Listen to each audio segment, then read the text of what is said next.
It could be the difference between life and death, and it's one of the simplest measures of protection against mosquito-borne disease. Hadija Bakari knows not using a bed net carries the gravest of consequences. This is my third pregnancy. I gave birth to my first child, but she contracted malaria when she was 11 months old and died.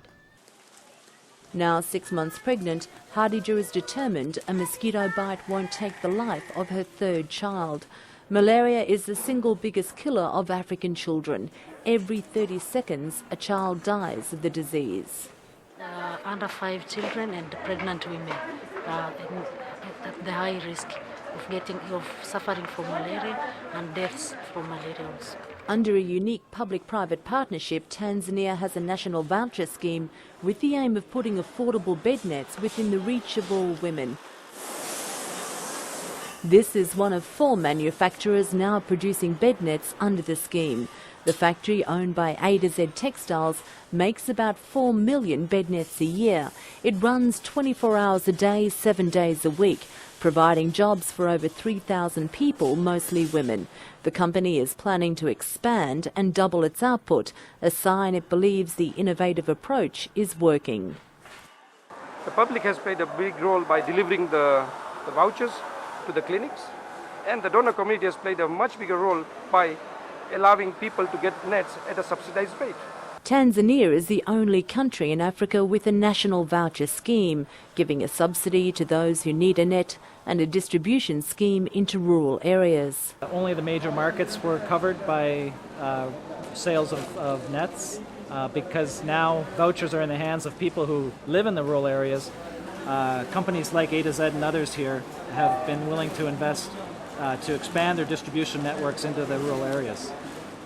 For Hadija, acquiring a net begins with a visit to her local clinic. Inspired by hearing a radio message, Hadija is first interviewed by a nurse. Then it's time for an examination and consultation. Each day, about 150 pregnant women turn up at this clinic. Here, the average woman has about 5 children. With a voucher in hand, Hadija heads for a nearby pharmacy. There's now more than 170 wholesalers in the scheme and more than 3,500 retailers. Hadija hands over the voucher and about 70 cents of her own money.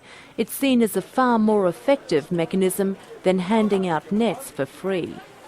There were some projects which were providing free nets before the introduction of this scheme. But in most of the area, we found that sometimes they fail because,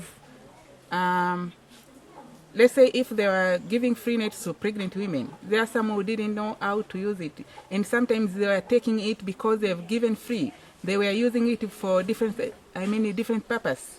Yeah, but the scheme, it asks the pregnant women to buy. So by buying, they feel that they've contributed something to buy it. So they feel the pinch of contributing on that net. So they're using it. Hadija now has peace of mind. I believe the nets are good for preventing malaria because the mosquitoes can't bite me. So far, over 2 million bed nets have been distributed in the country using the voucher scheme.